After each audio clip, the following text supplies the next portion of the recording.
Today in the crypto space, we see the market still going sideways. Bitcoin at about $29,000 level and Ethereum still at $1,800. The rest of the crypto space, the altcoins, are pretty much waiting for Bitcoin and Ethereum to make some critical decisions. Is Bitcoin going to get a bounce, or are we coming down to lower levels to buy those dips? In today's video, I want to talk about the general market. I want to talk about Bitcoin as a leading indicator, but more importantly, I want to talk about one altcoin that has been so bullish in the last little while. However, guys, the retracement is real, and the question is, should we be buying the dip? And that project is called Kaspa. So you know what? Let's talk about the news, let's analyze the charts, and let's strategize to capitalize.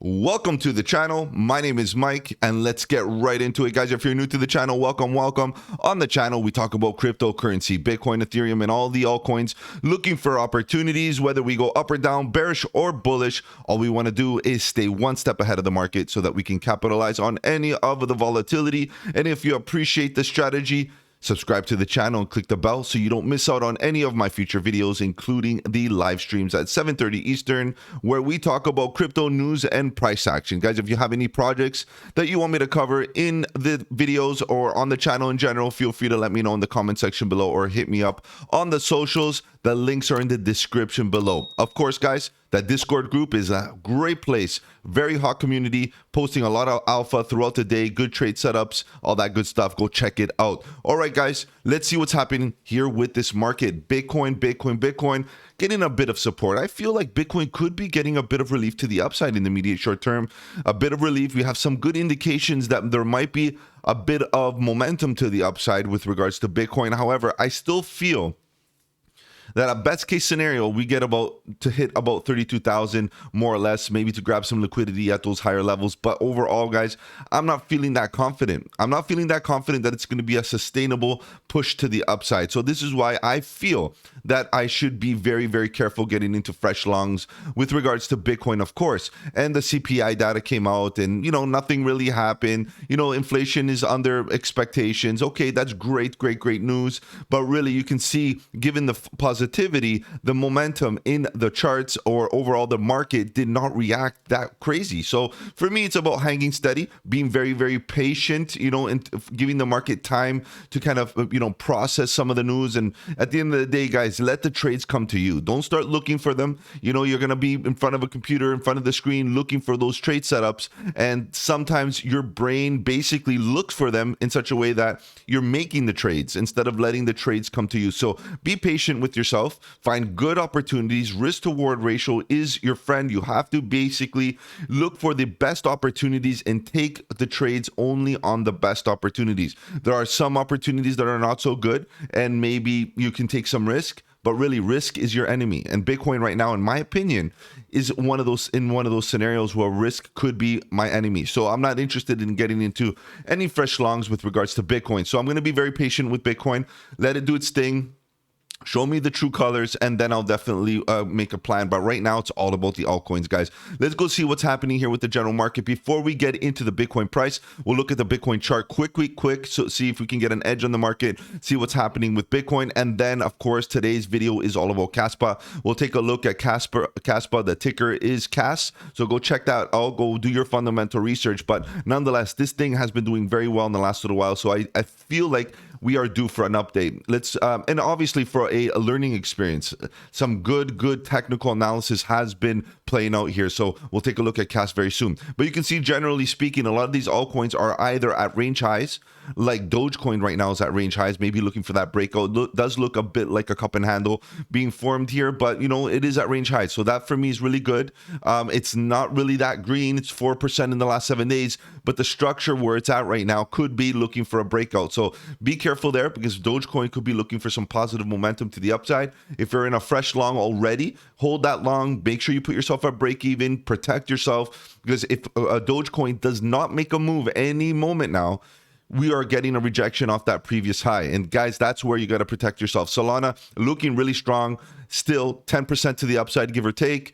Maybe looking for a higher high here in the short term. Very possible. Pay attention to Solana. What else do we have? SHIB cup and handle-ish, looking pretty good, 3.4%, 22% in 7 days, guys. That's double-digit gains for me. In my opinion, it's about now mitigating your risk, being, very protective of yourself. Put a stop loss at minimum on the previous lows, and walk away, take a bit of profits, walk away and see what happens. Let the market kind of go. If the market's going to go up, great. If it comes down, at least you have your stop loss to keep yourself in profit, and plus those profits that you took off the top will definitely keep you in a positive scenario.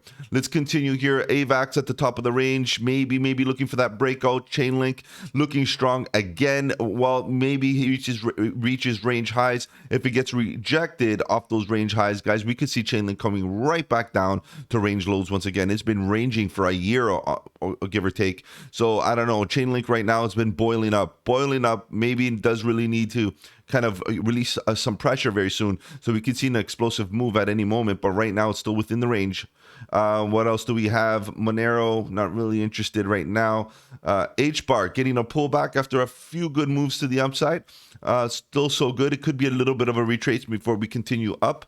That's good. That's good for HBAR. A little bit of a breather. Aptos breathing as well, going sideways. Bull flag maybe in effect. Ready to go for another leg up. Maybe. What else? Arbitrum rolling over a bit. When I see things like this, that they rally up and then get a nice rounded top, it starts to make me believe that the hang time is too heavy and that at the end of the day it could roll over. So be careful with Arbitrum. Just by looking at the way the price action is unfolding, it does look like a bit of a distribution happening there. So be careful.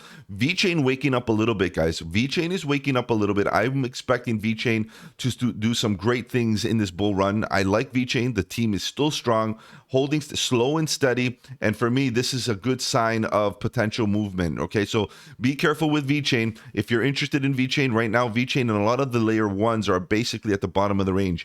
So if you're going to get in slow and steady, and your protocol's in a very similar scenario, but not showing too much strength. But I like the way VeChain is looking right now.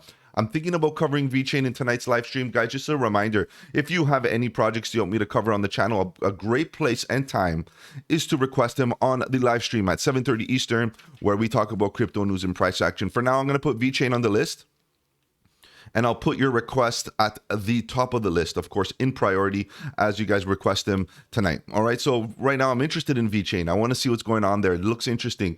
The graph rolling over a little bit. Aave is definitely looking a little bit strong here, 7.4%. Not bad there. I'm not really interested in Aave. For some reason, it never really stuck with me. We have XDC waking up another 20%, guys. What's going on here? I know it's only a little bit of a rally up, but nonetheless, 20% is pretty good.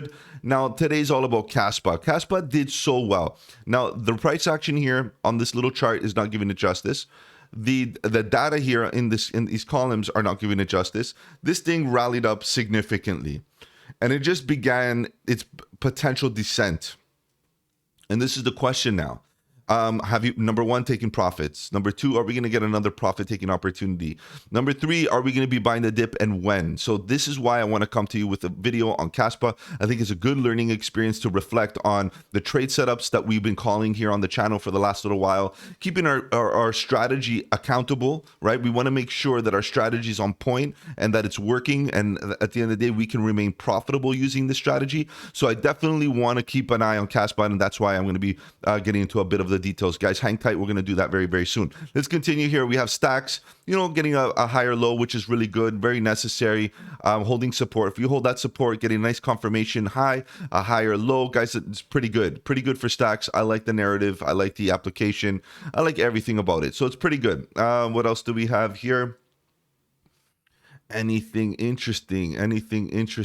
Phantom looking pretty good. I like these rounded bottoms that we're producing right now and this nice cup and handle that is being formed. I'm interested in Phantom. This is looking pretty good. We have a nice clear break, previous highs. We have a nice bottom, right? And then we have a nice smaller bottom, which is a higher low, which is good. A higher low and nice cup and handle, even maybe inverse head and shoulder right here in the lower time frame. So not bad, not a big mover, only 1%, 2% in the last 7 days.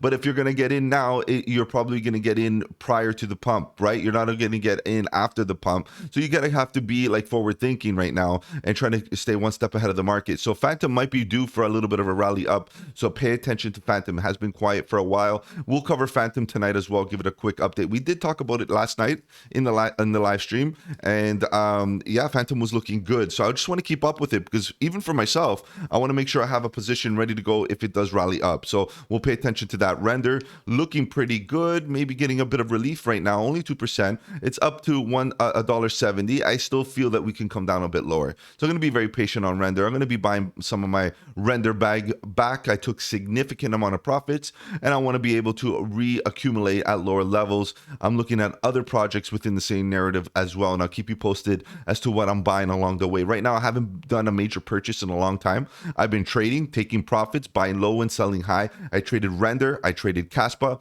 I traded many others. I did a bit of Optimism, I did a bit of HBAR. I've been doing a few little moves here and there, and so far so good. Okay, so I'm taking really good risk to reward ratio opportunities. I'm only looking for the best. I'm not getting into any projects just for fun. And if I am, I'm ready to sign on that dotted line that I'm getting into the casino. And there are many opportunities to gamble here in the crypto space. Of course, look at Pepe. If you gambled on Pepe right now, you're doing okay. 4.5% to the upside, looking pretty good. But nonetheless, it is a bit of a gamble. And speaking of gamble, look at Rollbit. Rollbit is still on fire, doing pretty good. It's going sideways. 70% to the upside in the last 7 days. For me, that's profit-taking zone, and you can expect that a lot of individuals that bought the bottom of the range are looking for protecting those gains. So don't get into fresh longs when you see green pumps like this, double-digit gains, almost triple-digit. Like we're getting to over 100% gains in the last little while. So Rollbit doing very well, great performance, guys. If you're gonna get in, wait for a pullback.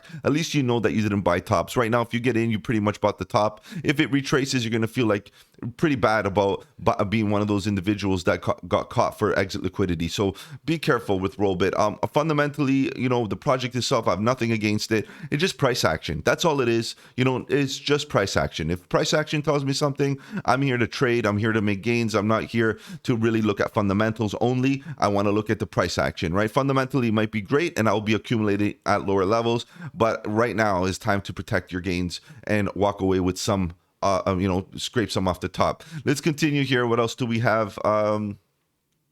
That's it. Generally speaking, honestly, even altcoins right now are looking a little bullish. They're looking pretty good. I would say that we are pretty much in a much more bullish stance that we've been in for the last little while. We're still sideways with the greater majority, but then obviously look at the top 100 or the top 10 are looking a lot more stronger than you would think, right? So that means that individuals are slowly looking into a larger cap, mid cap, let's say blue chip altcoins.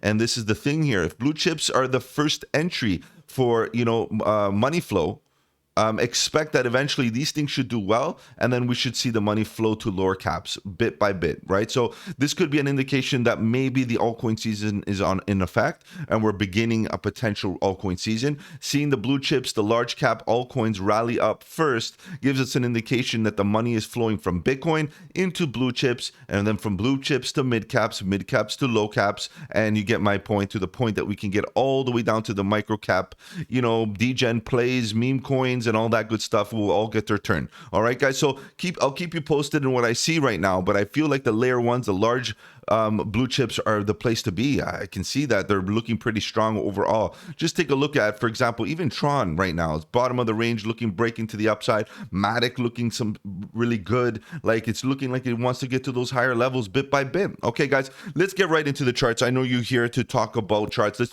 take a look at Bitcoin first, and we'll get an indication of what the market is trying to do based on Bitcoin's lead. Bitcoin currently did get a nice level of support here and got a nice little bounce, a few little bounces, right? We identified that bullish divergence right here on the Bitcoin chart, and then from there you could have translated that into an opportunity not only to trade Bitcoin for a short swing to the upside, but to say, you know what, if Bitcoin gets a bounce, I can expect some altcoins to show some strength. And that's what we've been seeing in the last little while. Some of these altcoins are definitely showing strength. So Bitcoin in the short term, in my opinion, should be still kind of slumping lower. We are consolidating in this, type of wedge on the momentum. I'm going to zoom in here just a little bit so you can see what I'm talking about. You can see that the momentum is slowly contracting, not really giving us an edge as to where the strength is going. Is Bitcoin going to have strength, or is USDT going to have the strength right now? And right now, as we accumulate or consolidate here in the 50% mark, it is chop season. This is where you're going to get the most choppy price action in the charts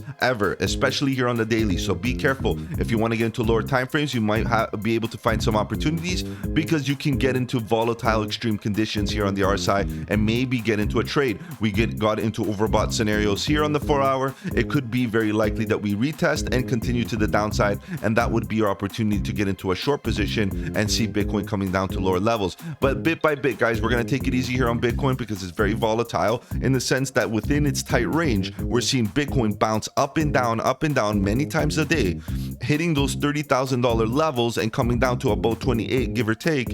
And for me, that is a very scary thing to get chopped up and spit out. Right now, the MACD is looking pretty good. You got to admit, from a bullish perspective, the MACD is looking great. Nice EMA cross, green histogram bars to the upside. The likelihood is that this continues potentially to the upside to get to, again, 30,000, maybe even 31,000, right around this zone. We're going to have to wait for momentum to give us an indication, because right now we have previous highs as resistance, which is clear. 31,100 and give or take is our resistance right now. If we break above, we're hitting extension levels, which is at about 32,400, give or take. But am I getting into a fresh long right here, right now? Not really, guys. I'm not really interested in longing Bitcoin. I took a bit of profits here. I'm happy with that. If we make a higher high, great, good on you. But at the end of the day, I'm looking for altcoins, because altcoins could definitely make some life-changing gains in very short period of time, especially if we see Bitcoin get a nice little bounce. There are going to be a few altcoins that will rally up with Bitcoin, and I want to be prepared for Bitcoin's, sideways action, because during Bitcoin sideways action,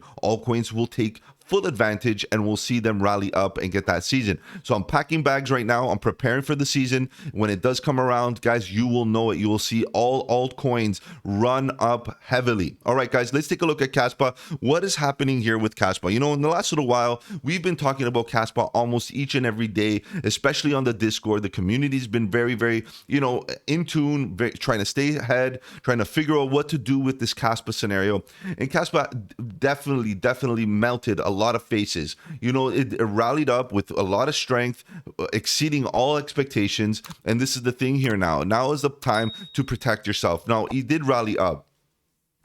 It rallied up from the bottom significantly. Now, there was a couple opportunities to buy in, again, upon confirmation, upon back tests, and got that nice spring to the upside. So you're looking at good gains. Nonetheless, you can't knock it. If you got in from the bottom, right now, you're up 250%. I took half my entire bag and sold it right here.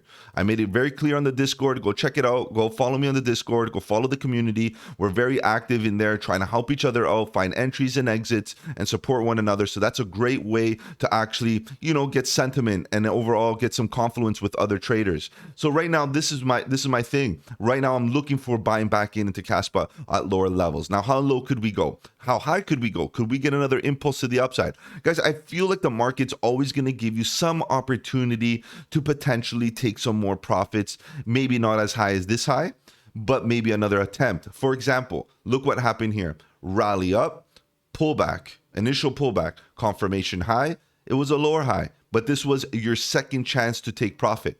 This was your second chance. Now, if you didn't take profit here, you got another one, but it's not as near as this one, and obviously it's not the top. So the more you wait and you don't pull the trigger and take profit, you're just giving it back to the exchange bit by bit. So this is the problem here, guys. Be careful. And then once you start losing a lot of your gains, a lot of people start taking profits when it's too late, when they're about to break even, when you could have took profits bit by bit, dollar cost average in and dollar cost average out. So this is what we have to apply here currently, is that Kaspa currently is an overbought scenario, and it's been hanging out in overbought scenarios for a while. Look at the RSI, okay? We'll take a look at the RSI. Here, the momentum is going up, then we slowly shift to the downside, okay? I'm keeping this very loose right now because we don't know if we're going to create a higher high, meaning higher than this one. If we do, that's fine. As long as we are downward sloping somehow, I am confident with this bearish divergence. From here to here, and then here to here. Let's go check it out, what it looks like. From here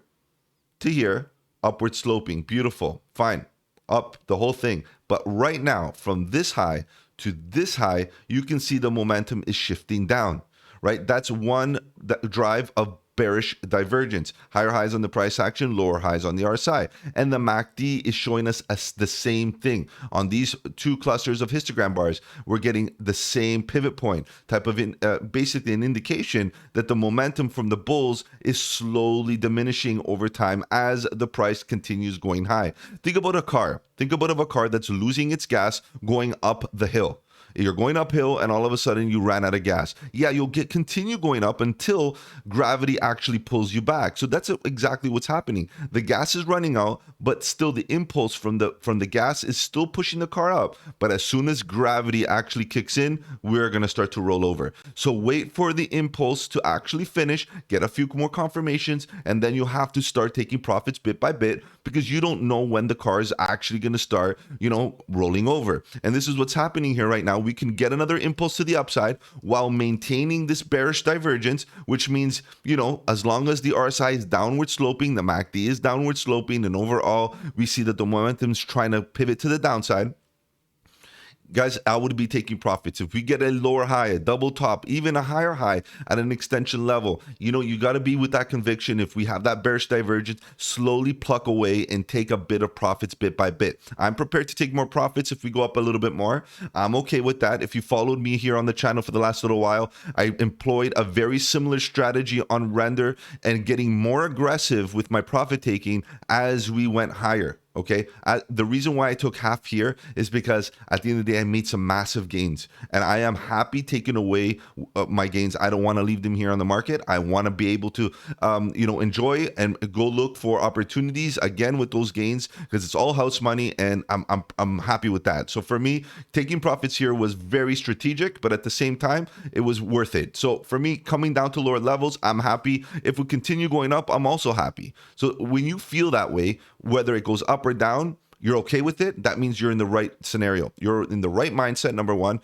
and your overall exposure to risk is right. So if you feel overexposed because if it goes up, you're not happy, or it goes down and you're not happy, guys, that means you're overexposed, and you have to reconsider, reformulate your strategy. So no matter what happens, you are prepared and your portfolio can benefit from it. Okay. So right now this is looking okay, but I feel like overall the momentum should bring us down to lower levels. Now, how low could we go? We do have a bit of a volume gap right here, okay, at about 0.04, so 4.2 cents, give or take, which is quite confident with this high and maybe this high right here, very close by. Okay, it's very, very close by. Now, what I'm looking at is also this trend. This trend could act as a little bit of a reactive spot. We should get a bit of a reaction. I look at these lows again on lower time frames, that would make a lot of sense. I feel like we might get a bit of support here. We might consolidate here and maybe get a bit of a bounce to the upside and then build that confirmation high.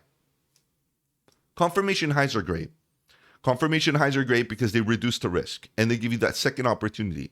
Sometimes confirmation highs could get a retracement all the way back up, double top. Sometimes they get 786, 886 retracements, close enough that you know that it's a lower high and you can get in with a bit of confidence. So right now, that's what I'm really waiting for. That would be great to continue taking profits and perhaps go short on Kaspa. Obviously, do you dare even shorting Kaspa? Like, honestly, Kaspa has been so good and so much, the community is very, very bullish.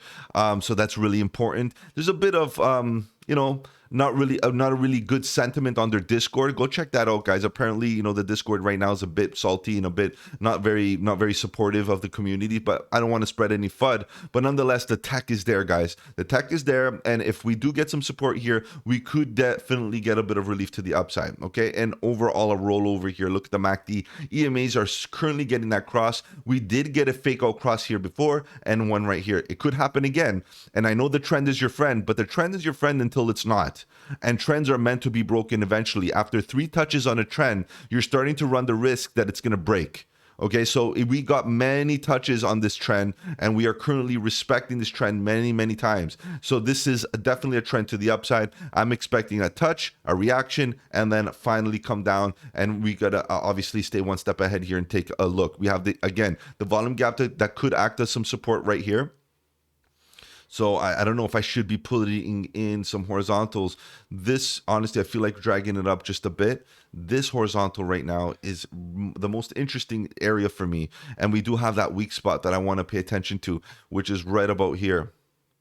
Okay, I'm just going to drag it right across so we're clear. The top of the volume gap, the bottom of the volume gap usually get some support, and that's why we're getting a bit of support right now, right into this zone. Let me put it down a little bit so I'm more modest, right around here. Okay, so this is the zone that we could get some support in the short term, then get that bounce, get that confirmation, lower high, and then roll over and try to break this line. If we break below, we do have this previous high as support, no doubt. But then again, guys, the next major area of weakness is all the way down here at about 2.9 cents. And that for me is not a bad scenario to potentially look for a nice buy opportunity. Now, if we do come down here, you know, we have previous highs, we have a lot of supply and demand. People got in long here with a lot of confidence, a lot of confluence, and waited for a lot of confirmation. So for me, this is where the majority of the liquidity is, and the market's going to want to hunt that liquidity to get people wrecked. The market wants to wreck the majority of individuals in the market right now, and I think down here is where you'll get that. That's where they're going to want to hunt, right? So let's see if we get down here. We have the 200 daily EMA creeping to the upside little by little. As all this unfolds, we'll probably see the 200 EMA get up to higher levels and slowly roll over a little bit, kind of thing. So something like this. Let me kind of mark it out the best I could. Something maybe like this, right? Eventually it might flatline a little bit, and then this is where we can kind of use it as support. And we have the point of control there at about 2.5 cents, give or take. And for me, then we have this trend line, one touch, two touches. Are we ever going to come back to this trend line again? Very confluent again with this volume gap right here at about, again, 30 cents, give or take, 2.9 cents and 2.7 cents. Right around here, we have a weak spot that we got to pay attention to, because if we do come down to that level, guys, it is very likely that we have a good opportunity. Now, of course, one of my major conditions for getting into any position is always waiting for momentum indications, because I want to make sure that the bears or the bulls, in whatever case scenario I am in, if I'm going long or short, that the bears or the bulls